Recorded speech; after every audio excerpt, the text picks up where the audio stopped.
పూర్ణమదః పూర్ణమిదం పూర్ణాత్ పూర్ణముదచ్యతే పూర్ణస్య పూర్ణమాదాయ పూర్ణమేవావశిష్యతే.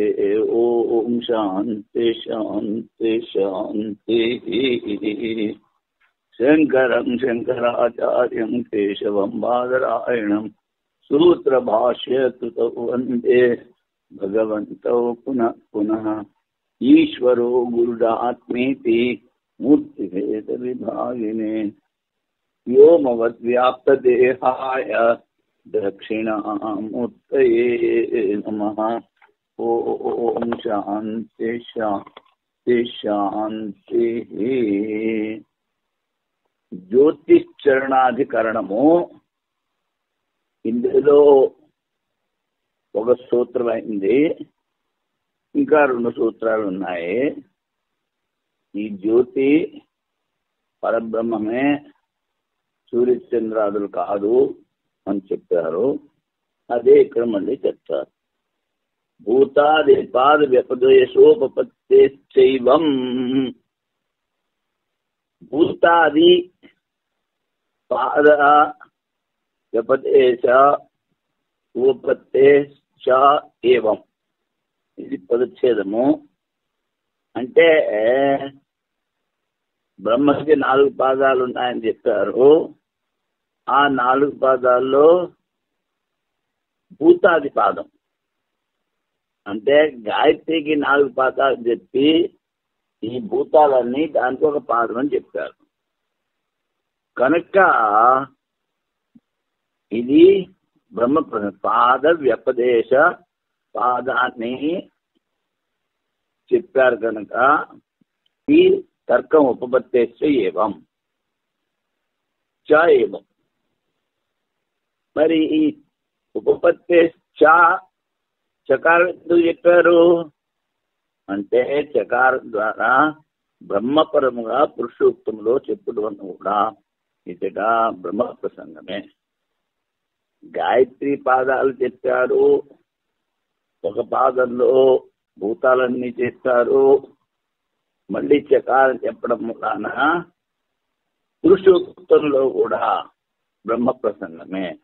దశ చతుష్పద గాయత్రి ఇదంతయు బ్రహ్మమే అని చెప్పి గాయత్రి ఛందని నిర్దేశించింది. 4 పాదముల గాయత్రిని చెప్పి ఈ శృతి ద్వారా భూత సమూహం భూమి, శరీరము, హృదయము, ప్రాణములు చిత్రందన బ్రహ్మమందు గాయత్రి శబ్ద ప్రయోగము ఉచితమే.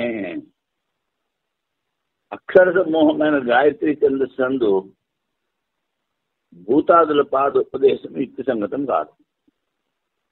భూతాదులు అంటే ఈ భూమి మొదలైనవి. భూమి ఆదిర్యేషాం భూతాది భూత ఆదిర్యేషాం. భూతాలు దేనికి మొదట్లో ఉన్నాయో ఆ భూతాలు ఏమిటి? భూమి, శరీరము, హృదయము, ప్రాణము. గాయత్రి ఛందస్సు అంటే గాయత్రి ఛందస్సుకి కూడా 4 పాదాలు. ఆ పాదాలని ఈ భూతాదుల పాదమని చెప్పడానికి వీల్లేదు. ఉపదేశం యుక్తి సంగతం కాదు. అందువల్ల గాయత్రి వాక్యంలో బ్రహ్మమునే ప్రతిపాదించింది. జ్యోతిర్వాక్యంలో స్వర్గాది సంబంధంగా ప్రతివిజ్ఞ గావించడం వలన బ్రహ్మోపదేశమే. అదే బ్రహ్మాన్ని జ్యోతిర్వాక్యం. జ్యోతిర్వాక్యం అంటే ముందు వచ్చింది మనకి. అభేదథ పర్వతో జ్యోతిర్దీప్యతే అని, అది జ్యోతిర్వాక్యం. ఈ జ్యోతిర్వాక్యంలో స్వర్గాది సంబంధముగా, స్వర్గము అంటే ఇది దేవతలు ఉండే స్థానం స్వర్గం. స్వర్గానికి పైన అని చెప్పారు. అదయత పరో దివో. దివో అంటే స్వర్గం, స్వర్గాని పైన. ఈ స్వర్గ సంబంధము చెప్పారు కనుక ఇక్కడ బ్రహ్మోపదేశము. భూతాదులను పాదములుగా నిర్దేశించుట, తావానస్య మహిమ అని బ్రహ్మ యొక్క మహిమ అను స్థుతి, విష్టభ్యాహం ఇదం కృష్ణం, ఇదంతా సంపూర్ణ జగత్తుని ఒక అంశంతో వ్యాపించి ఉన్నాను. విష్టభ్య అహం ఇదం జగత్ విష్టభ్య అస్మి, నేను ఈ జగత్తునంతా వ్యాపించి ఉన్నాను ఒక అంశంతో. ఈ గీతావాక్యం యద్వై తద్ బ్రహ్మ, ఏది గాయత్రి ద్వారా చెప్పిన త్రిపాదముల స్వరూపము అది బ్రహ్మము అని చాంద్రోదశ ద్వారా ముఖ్య బ్రహ్మ నిర్దేశం వలన జ్యోతి శబ్దం ద్వారా బ్రహ్మోపదేశము.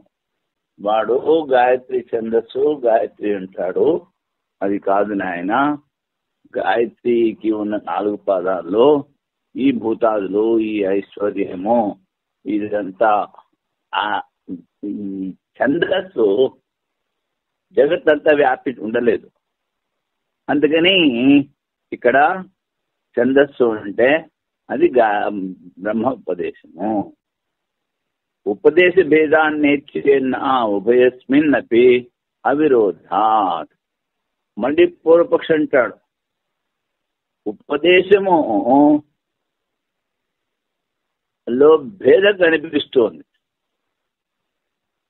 ఉపదేశ భేదాన్ని ఉపదేశ భేదం కనిపిస్తోంది. ఉపదేశంలో భేదం అంటే ఒక చోట దివి అన్నారు. దివి అంటే సంస్కృతంలో స్వర్గములో, ఇది సప్తమి విభక్తి. ఇంకొక చోట పరో దివ, ఆ స్వర్గం నుంచి పైన అంటే పంచమి విభక్తి. అది వాడు పట్టుకున్నాడు. ఒక చోట సప్తమి ఉంది, ఒక చోట పంచమి ఉంది. విభక్తి వేరుగా ఉండటం వలన నేర్చేది ఇది బ్రహ్మోపదేశము కాదు అంటే అలా కాదు. ఉభయస్మిన్ 2 రకములుగా చెప్పినను అవిరోధాత్, ఉభయస్మిన్ అపి అవిరోధాత్. ఉభయస్మిన్ అపి 2 విధాలుగా చెప్పిన, పంచమి విభక్తి చెప్పినా సప్తమి విభక్తి చెప్పినా ఏ విరోధం లేదు. ఉభయస్మిన్ అపి విరోధాత్ అన్నది సిద్ధాంత వాక్యం. ఉపదేశ భేదాన్ని చేత్ ఇంతవరకు పూర్వపక్షి నా నుంచి నా ఉభయస్మిన్నపి విరోధాత్ అన్నది సిద్ధాంతి వాక్యం. దివాపరం అంతోట పంచమి భక్తి ద్వారా స్వర్గలోక మర్యాద వినబడుతుంది. దివి అనే చోట స్వర్గం ఆధారంగా సప్తమి వినబడుతుంది. విభక్తి భిన్నమవటం, ఉపదేశం భేదమవటం వలన ప్రతిభిజ్ఞ లేదు అని చెప్పి సరికాదు. 2 రకములుగా చెప్పినను విరోధం లేదు. విభక్తి వేరైన ప్రాతిపదికార్థము, విభక్తి చేర్చడం ముందున్న శబ్దం. ప్రాతిపదికము అంటే రామ అన్నది ప్రాతిపదికము, రామ అన్నది ప్రథమ విభక్తి, రామం ద్వితీయ విభక్తి, రామేణ తృతీయ విభక్తి, రామాయ చతుర్థి విభక్తి, రామాత్ పంచమి విభక్తి, రామస్య షష్ఠీ విభక్తి, రామే సప్తమి విభక్తి. విభక్తులు మారినా అర్థం మారినా ఆ ముందున్నటువంటి ప్రాతిపదిక మారదు.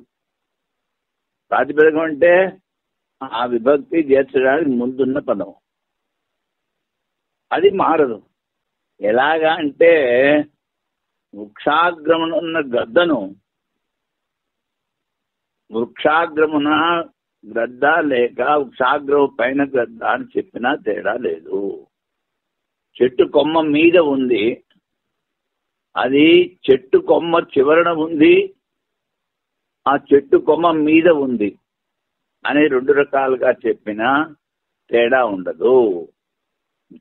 వృక్షాగ్రమణ అంటే సప్తమి ఆధారం, వృక్షాగ్రమం పైన గద్ద ఉన్నది అంటే దానిపైన పంచమి. అట్లే స్వర్గమునకు పైన బ్రహ్మ, స్వర్గములో బ్రహ్మ అని చెప్పిన భేదం లేదు. పూర్వం చెప్పిన బ్రహ్మ యొక్క ప్రతిభిజ్ఞ గలదు. అందువలన జ్యోతిష్ శబ్దము బ్రహ్మమే. ఇక్కడ అత ఎదట పరో దివో జ్యోతిర్దీప్యతే. ఈ స్వర్గానికి పైన జ్యోతి ఏదైతే వెలుగుతోందో అది పరబ్రహ్మము అన్నది నిశ్చయమైంది. ఇప్పుడు ప్రతర్ధనాధికరణం. ఇందులో ప్రతర్ధనుడు అంటే రాజు. వాని యొక్క ఐశ్వర్యము, శక్తి, విభూతి వల్ల తిన్నగా స్వర్గానికి వెళ్ళిపోతాడు శరీరంతో పాటు. శరీరంతో పాటు స్వర్గానికి వెళ్ళిపోతే ఇంద్రుడు అనుకుంటాడు, వీడు శక్తి ఉంది కనుక ఇక్కడికి వచ్చేసాడు, ఇప్పుడు వీడితో యుద్ధం చేశాను, ఒకవేళ వాడి శక్తి ముందు నాది తక్కువ ఈయన ఓడిపోతే నాకు నామోషి, లేకపోతే వాడిని వజ్రంతో చంపితే పిచ్చికి మీద బ్రహ్మాస్త్రం వేశారని అందరూ హేళన చేస్తారు. అందుకని ఒక పని చేస్తానని చెప్పి ఏం చేస్తాడంటే, మంచి బాబు నువ్వు ఇంతదాకా వచ్చావు, ఏదో ఒక కోరిక కోరుకో ఉంటాడు. ఎవరిని? ఆ ప్రతర్ధుణ్ణి. అప్పుడు ప్రతర్ధుడు అంటాడు, ఏదైతే మనుష్యులందరికీ ఎక్కువగా ఉపయోగమో, ఎక్కువ ఆనందాన్ని ఇస్తుందో అది ఉపదేశం చెయ్యి అంటే వాడికి బ్రహ్మోపదేశం చేస్తాడు. ఆ బ్రహ్మోపదేశం చేసిన వాక్యంలో వచ్చిన పదాలు వాటి మీద ఇక్కడ విచారం చేస్తారు. అది దీన్ని ప్రతర్ధనుడు అనేటువంటి రాజు పేరు వాడి పాడేధికరణము. ఇది ఉపనిషత్తులో వచ్చింది. పూర్వ జ్యోతిరధికరణలో త్రిపాద బ్రహ్మ వివేచన యత్ శబ్దముతో సామానాధికరణి వలన జ్యోతి శబ్దం అర్థం బ్రహ్మ అని చెప్పబడినది. ప్రాణోస్మి ప్రజ్ఞాత్మ. ఉపదేశం చేసేటప్పుడు ఇంద్రుడు ఏమని చెప్పాడు? నేను ప్రాణాన్ని ప్రజ్ఞాత్మ అని చెప్పాడు. ఈ వాక్యములో జీవ ప్రాణలింగములు ఉండటం వలన ప్రజ్ఞాత్మ అంటే జీవుడు, ప్రాణం అంటే ప్రాణము. ఈ రెండింటి హేతువులు కనిపిస్తున్నాయి. అసాధారణ బ్రహ్మలింగము లేనందువలన ఇక్కడ బ్రహ్మని చెప్పేటువంటి హేతు ఏమీ కనిపించట్లేదు. ప్రాణశబ్దం అర్థం బ్రహ్మని చెప్పడం వీలు లేదు. అందుకే ప్రాణోస్మి అని చెప్పాడు కనుక ఇంద్రుడు, దాన్ని బ్రహ్మని చెప్పడానికి వీలు లేదు అంటాడు. సాహోవాచ. ఆ ప్రతర్ధనుడికి ప్రతర్ధనుడు ఏమన్నాడు? మనుష్యుడికి అత్యంతము ఎక్కువ ఉపయోగకరమైనది ఏదో చెప్పంటాడు. అప్పుడు ఆ ఇంద్రుడు చెప్పాడు, ప్రాణోస్మి ప్రజ్ఞాత్మ తం మాం ఆయురం అమృతం ఉపాస్వ. నేను ప్రాణస్వరూపుణ్ణి, అటువంటి ఆయుస్వరూపుణ్ణైనా అమృత స్వరూపుణ్ణైనా నన్ను నువ్వు ఉపాసన చెయ్యి అని ఆ ప్రతర్ధనుడికి ఇంద్రుడు ఉపదేశం చేశాడు. జ్ఞానరూపము ప్రాణమే స్వరూపంగా కలవాడను. ప్రజ్ఞాత్మ అంటే జ్ఞాన స్వరూపం అని చెప్పాడు, జీవాత్మ అని చెప్పలేదు. అట్టి నన్ను ఆయురం అంటే ఆయుస్వరూపునిగాను మోక్ష స్వరూపునిగాను ఉపాసించుము అని ఇంద్రుడు ప్రతర్ధనుడికి ఉపదేశించింది. ఇది కౌశితకి ఉపనిషత్తులో వచ్చిన వాక్యం. దీని మీద ఈ అధికరణంలో విచారం చేస్తాం. సంశయం, పై వాక్యంలో ప్రాణశబ్దం ద్వారా వాయువునా, ఇంద్రదేవతనా, జీవుడినా? ప్రజ్ఞాత్మ అంటే జీవుడు అని చెప్పచ్చు ఉంది. లేకపోతే అస్మి అన్నాడు, నేను ప్రాణాన్ని అన్నాడు కనుక ఇంద్రదేవతయా అని సంశయం. ప్రాణం అంటే వాయువు, ఇంద్రదేవత అస్మి అన్నాడు, జీవుడా వాడు మరి అన్నిటికన్నా మంచి పెద్ద ఉపదేశం అన్నది అన్నాను కదా బ్రహ్మమా ఏమిటి అన్నది 4 అర్థాలు, 4 రకాల సంశయం వచ్చింది. ఒకే బ్రహ్మం యొక్క అర్థం చెప్పుడు ఉచితం కాదు అంటే సిద్ధాంతం అంటాడు ప్రాణ శబ్దమునకు అర్థం బ్రహ్మమనే చెప్పవలని. అనేక చిహ్నములు బ్రహ్మమందు మాత్రమే అభివృద్ధి రూపముగా ఉన్నవి. వాడు ఏమిడన్నాడు? బ్రహ్మను చెప్పే చిహ్నాలు లేవు అన్నాడు. సిద్ధాంతం అంటాడు అలా కాదురా బాబు, బ్రహ్మను చెప్పే చిహ్నాలు ఉన్నాయి కనుక ఈ ప్రాణ శబ్దం అర్థం బ్రహ్మము. ఇప్పుడు వైయాసిక న్యాయమాల ప్రాణోస్మి ఇత్యత్ర వాయు ఇంద్ర జీవ బ్రహ్మసు సంశయ చతుర్ణాం లింగ సద్భావాత్ పూర్వపక్ష స్వనిర్ణయ. ప్రాణోస్మి అన్నాడు ఇంద్రుడు, నేను ప్రాణమును అన్న కౌశీతకి ఉపనిషద్వాక్యంలో ఇది అత్ర అన్న చోట వాయువు ఇంద్రుడు జీవ బ్రహ్మ వీటిల్లో ఏది అన్న సంశయం వచ్చింది. 4 రకాల చెప్పిన 4కి ఉన్నటువంటి చిహ్నాలు ఉన్నాయి అంటాడు. చతుర్నాం లింగ సద్భావా, అస్మి అంటే నేను ఇంద్రుడిని, ప్రాణ అంటే వాయువు, ప్రజ్ఞాత్మ అంటే జీవుడు, బ్రహ్మ అని చెప్పచ్చు. కనుక 4కి కూడా హేతువులు ఉండడం మూలాన ఇక్కడ పూర్వపక్షమో నిర్ణయం కాలేదు అంటాడు. పూర్వపక్షస్తు కానీ అనిర్ణయ, నిర్ణయం కాలేదు. అప్పుడు బ్రహ్మణో అనేక లింగాన్ని తాని సిద్ధాన్ని నాణ్యత, ఈ బ్రహ్మకు ఉన్నటువంటి అనేక హేతువులు ఇక్కడ ఉన్నాయి. అందుకని అన్యేషాం అన్యథా సిద్ధే ఉత్పాద్యం బ్రహ్మనేతరత్. ఇక్కడ బ్రహ్మ యొక్క అనేక చిహ్నాలు ఉండడం మూలాన అన్యేషాం అన్యథా సిద్ధే, ఈ ప్రాణము వీటి శిక్షణలు ఇక్కడ కాదు.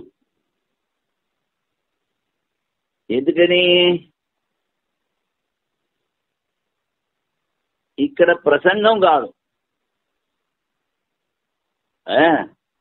అందుకని ఇక్కడ బ్రహ్మ చెప్పాలి అంటాడు సిద్ధాంతి. బ్రహ్మకి చెప్పేటువంటి అనేక చిహ్నాలు ఉన్నాయి అంటాడు. దీన్ని మళ్ళీ భారతీయ దేశంలో వారు చెప్తున్నారు. కౌశికీ ఉపనిషత్తు ఇంద్ర ప్రదర్శన కథలో ఇంద్రుడు ప్రదర్శనతో చెప్పాను. ప్రాణోస్మి ప్రజ్ఞాత్మ తం మాం ఆయురం అమృతం ఇది ఉపాస్వ. ప్రాణ అస్మి, నేను ప్రాణాన్ని, ప్రజ్ఞాత్మ స్వరూపుణ్ణి, తం మాం అటువంటి నన్ను, ఆయురం ఆయుష్ స్వరూపుణ్ణి, అమృతం అమృత స్వరూపుణ్ణి, ఇది ఈ విధంగా ఉపాస్వ, ఉపాసన చెయ్యి. నేను జ్ఞాన రూపము ప్రాణమే స్వరూపంగా గలవాడును, అట్టి నన్ను ఆయుష్ స్వరూపునిగాను మోక్ష స్వరూపునిగాను ఉపాసించుము.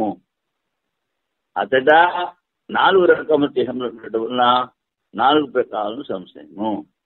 ఇదం శరీరం పరిగృహి ఉత్థాపయతి. ఇదం ఈ శరీరాన్ని పట్టుకుని లేవదీస్తోంది. ఏంటి? వాయువు, ప్రాణం. ఈ ప్రాణం శరీరం గ్రహించి నడుపుతున్నది అని ప్రాణవాయు చిహ్నం. అస్మి అన్నది ఉపదేశకుడే ఇంద్రుడి అహంకారవాదం. అస్మి అంటే ఇంద్రుడి అహంకారవాదం. ఇది ఇంద్రుడి చిహ్నం. వక్తారం విద్యా, చెప్పువాని తెలుసుకునము. వక్తృత్వము జీవ చిహ్నము. వేదాంతంలో హిరణ్య గర్భుని కూడా జీవుడే అంటారు. అందుకని ఇక్కడ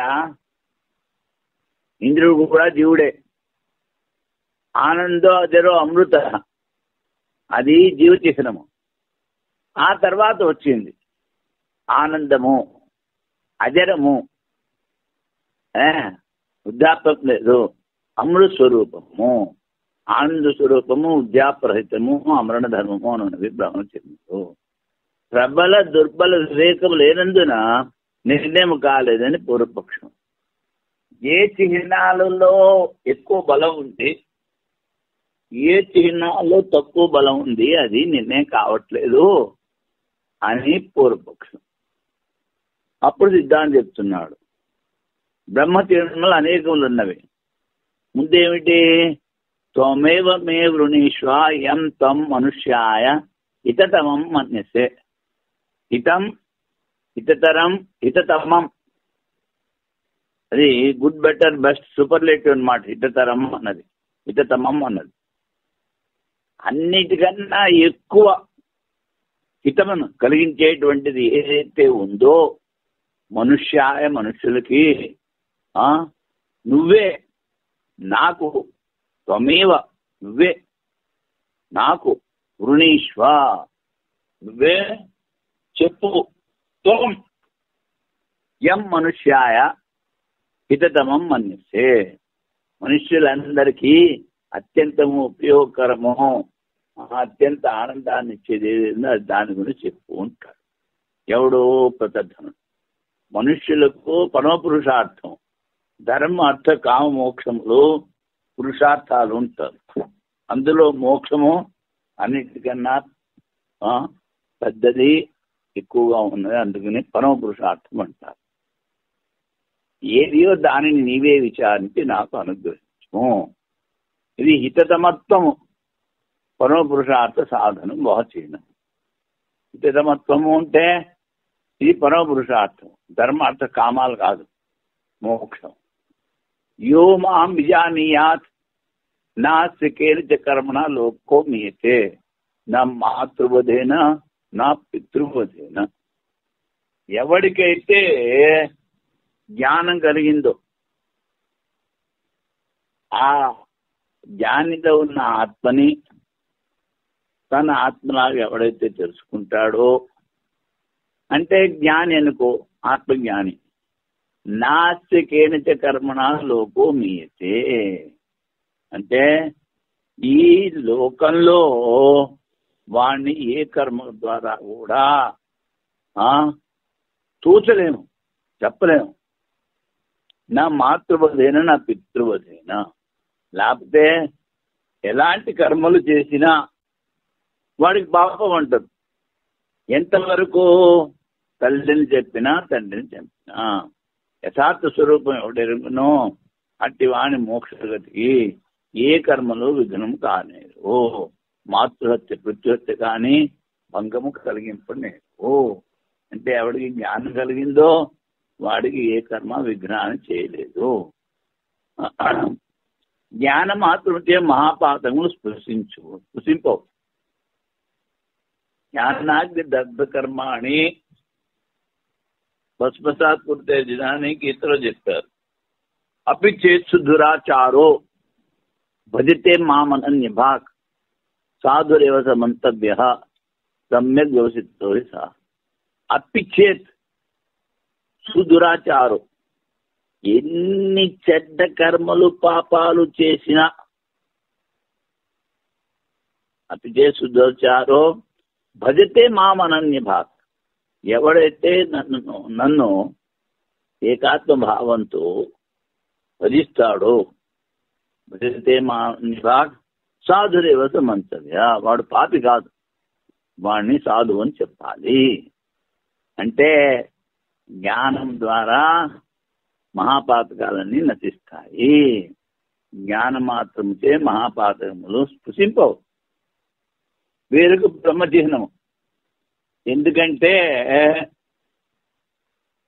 మళ్ళీ చెప్తాడు ఈ ఇంద్రుడు, ఏమిటి? బహిర్ముఖములైనటువంటి సాధకుల్ని, సాధకుడి పేరు కానీ బహిర్ముఖుడు ఆత్మచింతన లేదు, ఆత్మధ్యానం లేదు, లోక విచారము, పుత్రేణ లోకేణ విత్తేషంలో ఉన్నాడు. అటువంటి వాళ్ళని అందరినీ నేను చంపేసి తోడలికి వేసేసాను. అయినా నాకు ఒక్క పిసరు కూడా పాపము అంటలేదు అని ఇంకో తోడు కూడా చెప్తాడు ఇంద్రుడు. అంటే జ్ఞానం. అలాగే భగవద్గీతలో చెప్పారు, ఈశ్వనాహం కృతో భావ బుద్ధి చేసిన లిప్పితే అత్వాభిసైమాన్లోక నా అంటే నిబద్ధితే. ఎవరికైతే కర్తృత్వం భోక్తృత్వము లేదో వాడి లోకంలో అందరినీ చంపినా వాడికి పాపం అంటదు. నా కర్తృత్వం యస్యనాహం కృతో భావ బుద్ధి చేసిన లిప్పితే అత్వాభిసైమాన్లోకం నా అంటే నిబద్ధితే. అందరినీ చంపినా వాడెవరిని చంపట్లేదంటాడు. అంటే పాపం అంటుంది. ఇది ఒక చిహ్నం. ఈ చిహ్నములో ప్రాణ ఇంద్రజీవ పక్షంలో చెప్పుటకు వీల్లేదు. ఒకటి అన్నిటికన్నా హితమ విచారం, ఇంకొకటి మోక్షగతి. మోక్షం జ్ఞానం ఎవరికే కలిగిందో వాడికి ఎలాంటి కర్మలు విఘ్నాన్ని చెయ్యవు. ఈ చిహ్నాల ద్వారా ఇది ప్రాణానికి కానీ ఇంద్రుడికి కానీ జీవుని కానీ పక్షంలో లేదు. ప్రాణాది చిహ్నములు బ్రహ్మకు చెప్పవచ్చును. ఎందుకంటే బ్రహ్మ సర్వవ్యాపకం, అన్ని చోట్ల ఉంది బ్రహ్మ, ప్రాణంలోనూ ఉంది. అంటే ఏ ఇబ్బంది లేదు. మరి ఇవేమిటి? ప్రాణాదులు బ్రహ్మబోధము సారభూతము. ప్రాణం బ్రహ్మైతి విజానాత్ అన్నారు. ఈ ప్రాణాన్ని బ్రహ్మగా తెలుసుకో. బ్రహ్మ చిహ్నములు అనేక ఉండటం వలన ఇచ్చట మిగిలిన చెప్పడానికి ఏ కారణాలు లేవు. బ్రహ్మమే ప్రతిపాదించేది, ప్రాణాదులు కావు.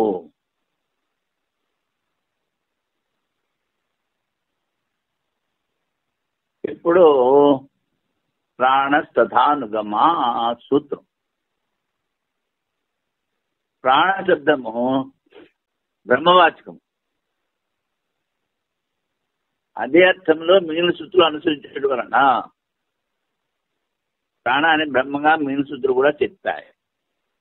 పూర్వాపర పర్యాలోచన ద్వారా మనం ఏ వాక్యాన్ని అయితే తీసుకున్నామో, ఏమిటి? ప్రాణోస్మి ప్రజ్ఞాత్వ తం మాం ఆయురం అమృతం ఉపాస్వ. ఈ వాక్యానికి ముందు వెనక ఉన్న ప్రసంగాలన్నీ చూస్తే బ్రహ్మ విషయంలోనే శబ్దార్థం సమన్వయం అవుతుంది. అది బ్రహ్మ. త్వమేవ మే వరం వృణీష్వ యం త్వం మనుష్య ఇదతమం మన్యసే. నువ్వే విచారించి నాకు వరాన్ని మనుష్యులకి పురుషార్థ సాధనమని పరమపురుషార్థ సాధన విచారించు, దానిని నాకు ఉపదేశించుము.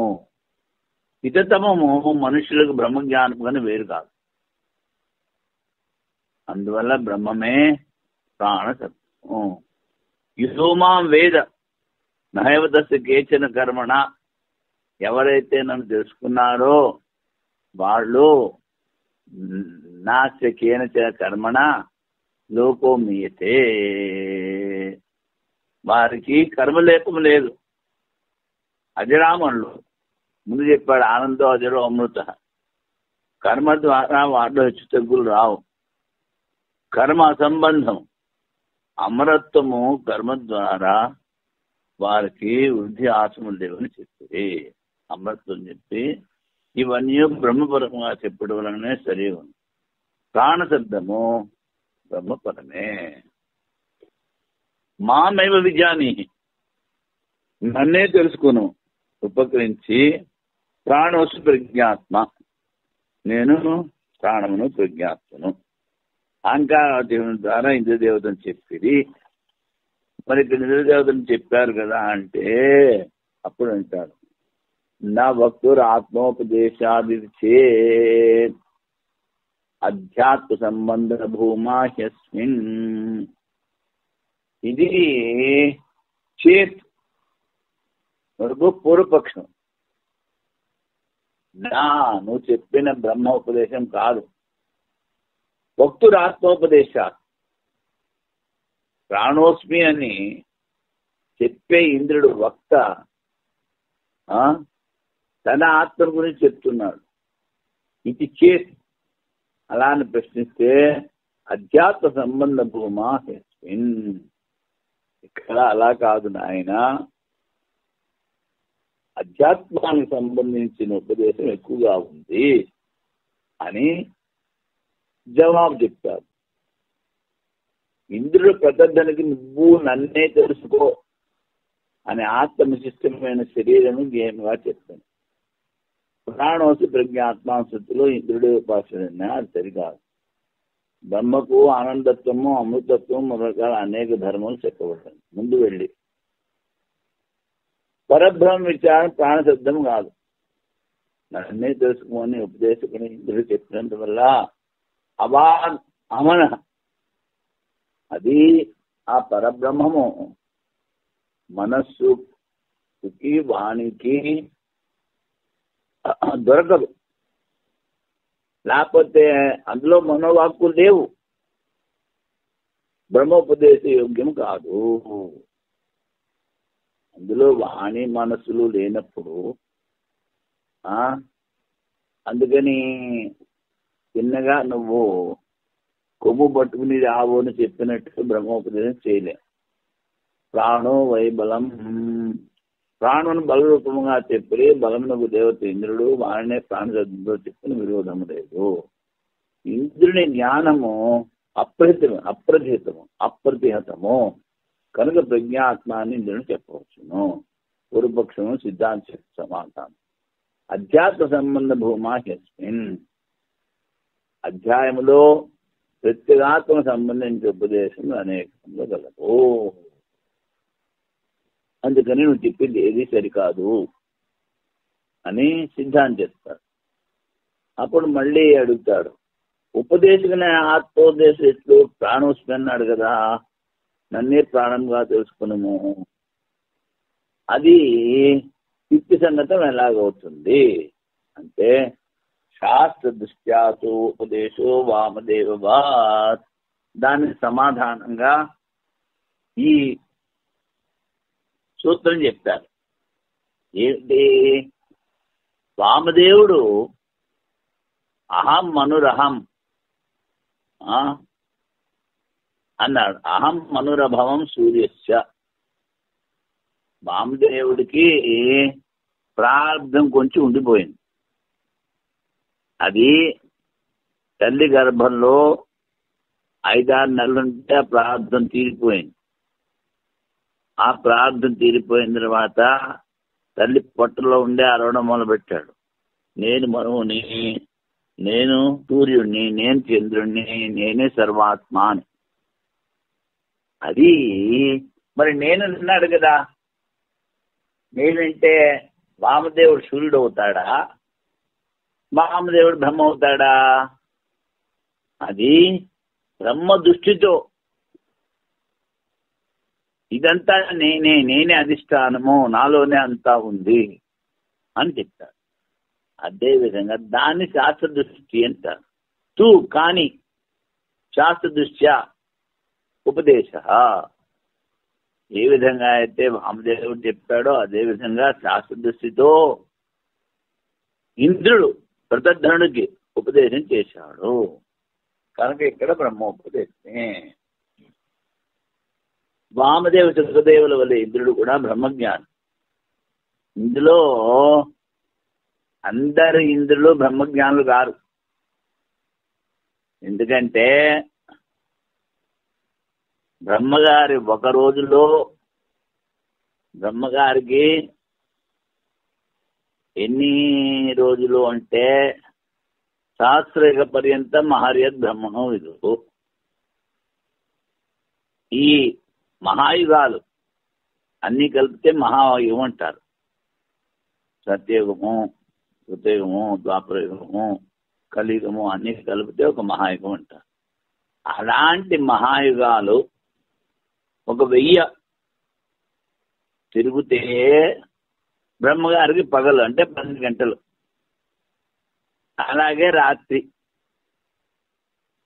అంటే మహాయుగాలు 1000 పోవాలి, అప్పుడు పగలు, అలాగే ఇంకో 1000 పోతే రాత్రి. అంటే 1000 × 2, ఇది ఒక రోజు.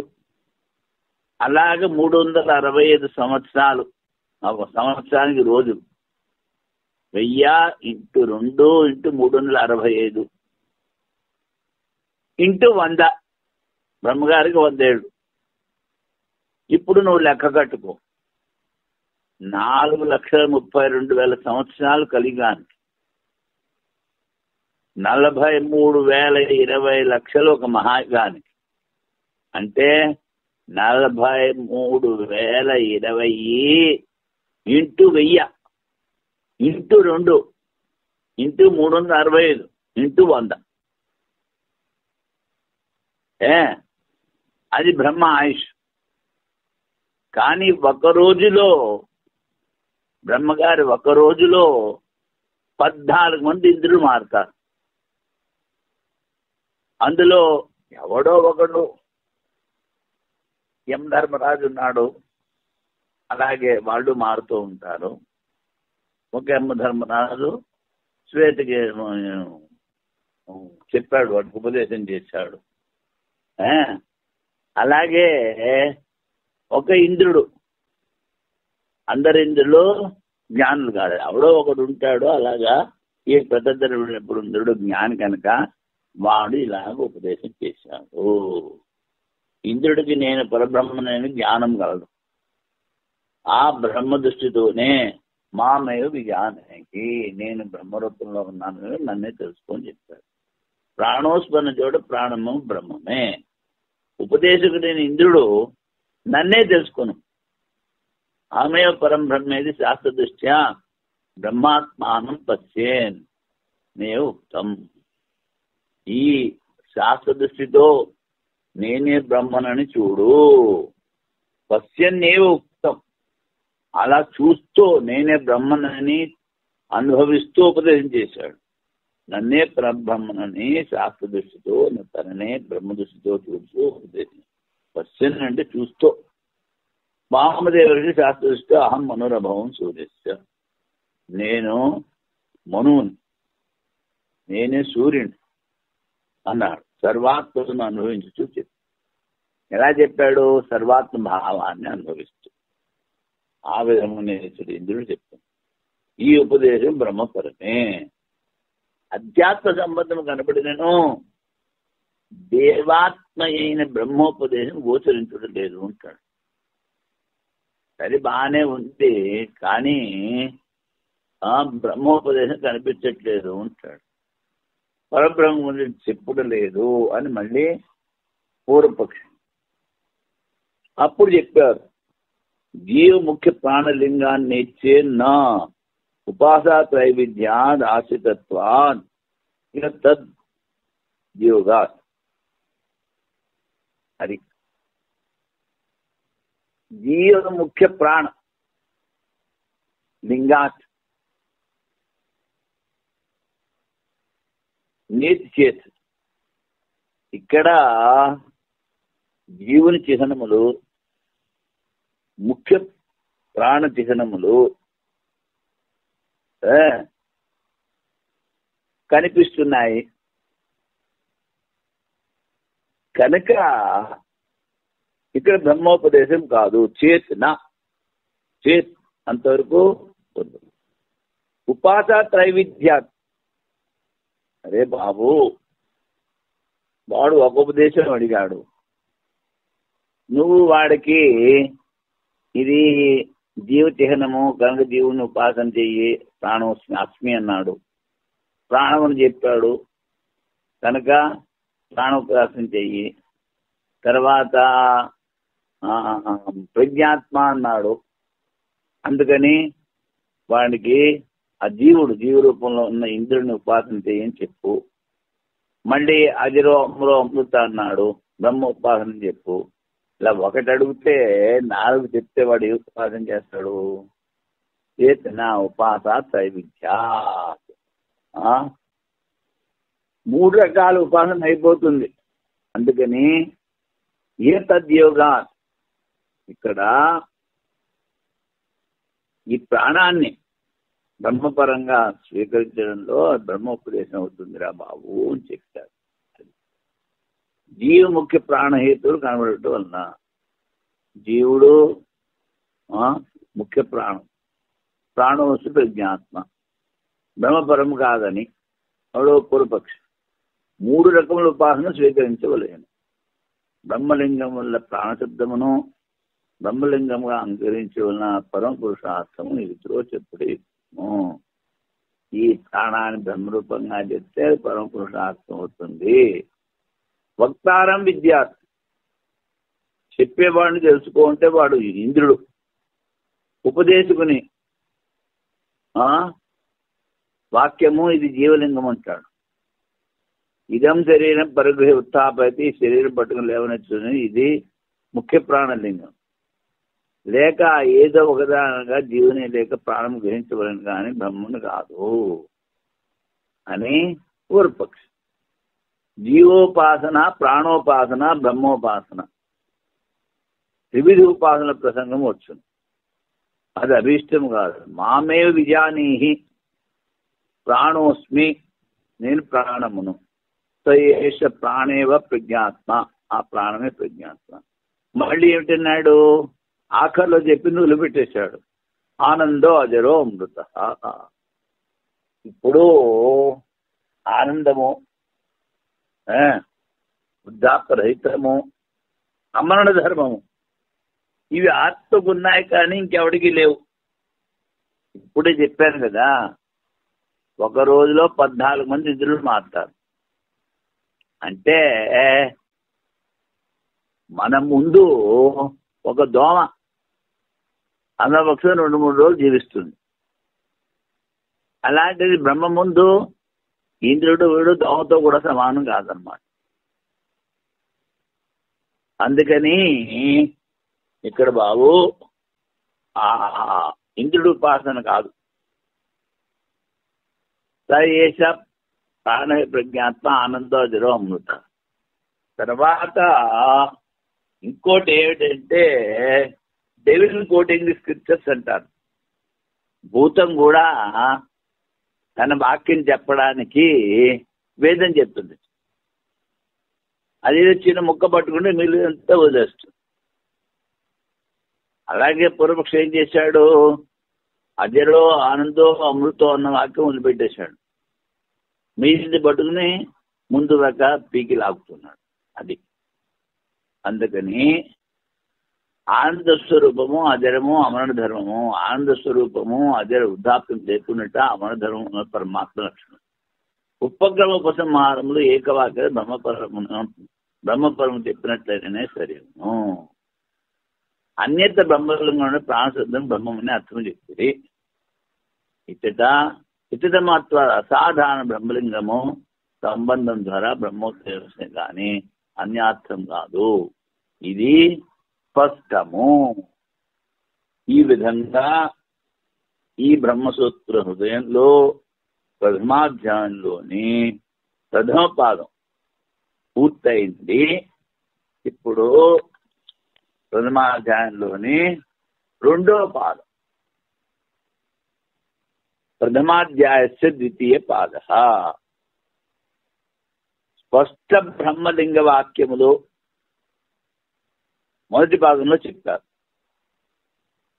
ఇక్కడ అస్పష్ట బ్రహ్మ సంబంధ వాక్య విచారణ ఈ పాదంలో చెప్తారు. అంటే బ్రహ్మ గురించే చెప్తున్నారు. అక్కడ మనకి స్పష్టమైన హేతువు కనిపించదు, కానీ సిద్ధాంతి యుక్తుల ద్వారా ఉపక్రమ ఉపసంహారం ద్వారా బ్రహ్మని చెప్తారు. ఎందుకని? ఈ పుస్తకం పేరే బ్రహ్మసూత్రము. అది బ్రహ్మని గురించి చెప్పాలి. ఇంకో దాని గురించి చెప్తే ఈ పేరు నష్టమైపోతుంది, పేరు సరిగ్గా ఉండదు. అందుకని బ్రహ్మ సంబంధ వాక్య విచారణ. ఎలాంటి బ్రహ్మ సంబంధము? అస్పష్టం. స్పష్టముగా అక్కడ బ్రహ్మహేతువులు నీకు కనిపించు. అలాంటి వాక్యాలను తీసుకుని ఈ పాదంలో విచారం చేస్తారు. అస్పష్ట బ్రహ్మలింగములతో కూడిన శుచివాక్యములను ఉపాస్య బ్రహ్మవాక్యము, మళ్ళీ ప్రాణం బ్రహ్మేతి విజానాత్ ఇలాంటి ఉపాసన వాక్యాలు బ్రహ్మవాక్యాలని సమన్వయం, అలాంటివన్నీ కూడా బ్రహ్మలోనే సమన్వయం అవుతాయి అని ఆ విచారం చేస్తాడు. కిందటి పాదంలో స్పష్ట బ్రహ్మచేతులం కల సందిగ్ధమైన కొన్ని వాక్యములు బ్రహ్మ ముందు సమన్వయం చేస్తాయి. క్రితం పాదంలో స్పష్ట బ్రహ్మ చిహ్నాలు ఉన్నాయి, కానీ సందేహం ఉంటే అది పూర్తి చేశారు. బ్రహ్మ విషయమైన హేతువులు కలవు. స్పష్ట హేతువులు లేని వాక్యములు సమన్వయపరచుటకు అస్పష్టం అంటే స్పష్ట హేతువులు లేవు. అలాంటి వాక్యాలు కూడా బ్రహ్మ గురించే చెప్తున్నాయి అని చెప్పడానికి ఈ ద్వితీయ పాదము తృతీయ పాదం ప్రథమాధ్యాయానికి ఇంకా 2 పాదాలు అస్పష్ట బ్రహ్మ లింగ హేతువులు, అస్పష్ట బ్రహ్మ గురించి చెప్పేటువంటి వాక్యాలను విచారం చేస్తారు. సంపూర్ణ జగత్ కారణత్వము, వ్యాపకత్వము, నిత్యత్వము మొదలు బ్రహ్మధర్మములో వెనుకటి పాదంలో ప్రసిద్ధము. జగత్ కారణత్వం, వ్యాపకత్వం, నిత్యత్వం, అమృతత్వం ఇలాంటి బ్రహ్మధర్మాలు క్రితం పాదంలో చెప్పాను. వాట్ల ఆధారం చేసుకుని ముందు 2 పాదములు ఆరంభించారు. పూర్వపాదంతో ఈ 2 పాదములకు హేతుద్భావ సంగతి. హేతుమత్ అంటే కారణం ఉన్నది, హేతువు అంటే కారణం. ఇక్కడ కారణం ఏమిటి? ఈ వ్యాపకత్వము, నిత్యత్వము, జగత్ కారణత్వం ఇలాంటి హేతువుల ద్వారా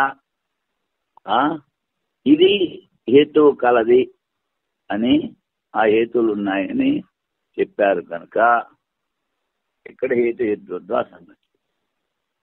ఇప్పుడు మొట్టమొదటి సర్వత్ర ప్రసిద్ధ్యధికరణం.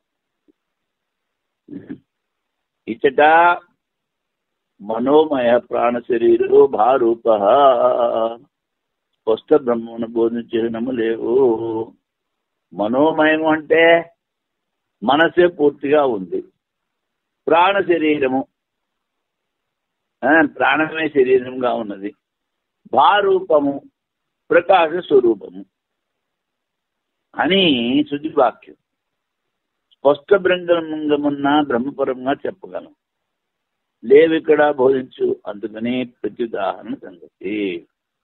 ఛాందోగ్యోపనిషత్తులో సాండిల్య విద్య యందు ముందు చెప్పాను కదా, ఛాందోగ్యంలో 5 అధ్యాయాలు ఉపాసన. సాండిల్య విద్య అంటే సాండిల్య ఉపాసన. ఇక్కడ నేను అనుకోవడం పుత్రుడుకి చెప్తాడు, నేను సూర్యుని ఉపాసన చేశాను, నాకు ఒకడే పుత్రుడు, నువ్వు కిరణాలు ఉపాసన చేయి, నీకు అంత అనేక మంది పుత్రులు కలుగుతారన్నారు అనుకుంటే అది సాండిల్య విద్య. ఆ ప్రసంగంలో వచ్చిన వాక్యాల గురించి ఇక్కడ విచారణ చేస్తారు. సర్వం కలిదం బ్రహ్మ తద్దిలారతి శాంతి ఉపాసీత అత ఖలు కృతమయ పురుషో యథా కర్తురస్మిన్ లోకే పురుషో భవతి తథైవ ప్రేత్య భవతి స కృతం కుర్వీత మనోమయ ప్రాణ శరీరో భారూప. ఇప్పుడు మనం చెప్పింది సరో కాదో తెలియదు, కానీ ఈ వాక్యం సర్వం కలిదం బ్రహ్మ, నిశ్చయంగా ఇదంతా బ్రహ్మము. తజ్జలాన్, తజ్జ తద్దన తన తల్లయ, దాని నుంచే తజ్జ అంటే సృష్టి, అన్న అంటే ప్రాణం, స్థితి, లయము. తజ్జలాన్ ఇది శాంత ఉపాసీత, ఇదంతా బ్రహ్మమే. దీని నుంచి ఇది పుట్టింది, ఇందులోనే స్థితిగా ఉంటుంది, దీనిలోనే లయమవుతుంది అని ఇంద్రియాలన్నీ నిగ్రహించిన శాంత ఇంద్రియాలన్నింటినీ మనస్సుని అంతర్ముఖం చేసుకుని ఉపాసన చెయ్యి. అథ కలు గతమయ పురుష, ఈ పురుషుడు ఏదో సంకల్పాలు చేస్తూ ఉంటాడు. యథాగతుడు అస్మిన్ లోకే పురుషోబోధి తదేవ ప్రత్యబోధి. ఈ లోకంలో వాడి మనస్సులో ఎలాంటి సంకల్పాలుంటే అలాంటి సంకల్పాలతోనే ఇంకో లోకంలో పుడుతూ ఉంటాడు. అందుకని సకృతం కుర్వీతి, సంకల్పం చెయ్యాలి. మనోమయ ప్రాణ శరీరు భారూప, దాన్ని దేన్ని బ్రహ్మని, ఆ బ్రహ్మని మనోమయము ప్రాణ శరీరము భారూపము అని సంకల్పం చెయ్యాలి అంటాడు. ఇదంతా కూడా బ్రహ్మ వివర్తమే కానీ బ్రహ్మరూపమై ఉన్నది. వివర్తము అంటే అధిష్టానం మారదు. కానీ ఇంకోలా కనిపిస్తుంది. తాడు మారదు కానీ పాములా కనిపిస్తుంది. కానీ పరిణామము అంటే పాలు పెరిగిపోతాయి, అది వాళ్ళది సాంఖ్యులది. కనుక బ్రహ్మ వివర్తము అంటాడు. ఉన్నది బ్రహ్మ, ఇదంతా ప్రపంచంతా కల్పితము, మిథ్య, ఏది లేదు. అందుకనే సుషుప్తిలో ఏది కనిపించదు, అంతా లీనమైపోతుంది. అలాగే లయంలో కూడా అంతా లీనమైపోతుంది. బ్రహ్మలో బ్రహ్మరూపమై ఉన్నది, దాని నుండే పుట్టినది, దాని నుండే లీనమవుతుంది, దాని నుండే కదులుతుంది. సమాధులతో కూడిన వాడు ఉపాసించాలి. పురుషుడు సంకల్పమయుడు. ఈ లోకంలో ఎలాంటి సంకల్పం గలవాడవుతాడో ఇక్కడ నుండి పరలోకానికి వెళ్ళిన తర్వాత కూడా అలాంటి సంకల్పం గలవాడే అవుతాడు.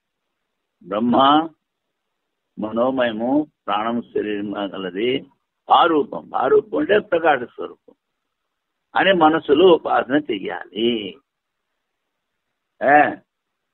ఈ శుచివాక్యం ఇచ్చట విచారణి సంశయం. మనోమయము జీవాత్మ పరమాత్మ. మనసే వ్యాపించి ఉన్నది అన్నది జీవాత్మ స్వరూపము, పరమాత్మ స్వరూపం ఎలాగవుతుంది? పరమాత్మ అని సంశయం. ప్రాణము మనసు జీవనం గలవు. హృదయంలో గల జీవని ధర్మము సూక్ష్మత్వం. మనోమయత్వ ధర్మంగా జీవనిచ్చడు ఉపాసించవలను. జీవుడిని ఉపాసించాలి అంటాడు ఎవడో పురువారు. దాని సిద్ధాంతం చెప్తున్నాడు. అయ్యా సర్వం కలిదం బ్రహ్మ, ఇది శాంత ఉపాసీత, ఇదంతే బ్రహ్మగా నిశ్చయించుకుని శమధమాదులను అవలంబించి శాంతముగా ఉపాసన చేయము. బ్రహ్మ ఉపాసన ద్వారా జీవనిత్యం చెప్పబడింది. ఇది దీని శాండిల్య విద్య అంట, ముందు చెప్పింది కాదు. ఈ వేదాంతంలో ప్రసిద్ధమైన జగత్కారణమైన బ్రహ్మను సర్వం కలిగిన బ్రహ్మాను వాక్యంలో చెప్పి దానినే మనోమయత్వాది సర్వ విశేషంతో ఉపాసనలకు ఉపదేశం. ప్రాణాదుల్లో సంబంధం ఉపాసన వరకు చెప్పి ప్రసంగము మొదలవలసిన పని లేదు. అప్రాసంగికం కూడా కాదు, లేని సబ్జెక్ట్గా తీసుకురావట్లేదు. ఈ సాండిల్యలో మనోమయత్వాది విశిష్ట గుణములతో బ్రహ్మమే చెప్పబడినది. బ్రహ్మ ఉపాస్యమని చెప్పేది. ఓం పూర్ణమద పూర్ణమిదం పూర్ణాత్ పూర్ణముదచ్యతే పూర్ణస్య పూర్ణమాదాయ పూర్ణమేవావశిష్యతే. ఓం శాంతి శాంతి శాంతి.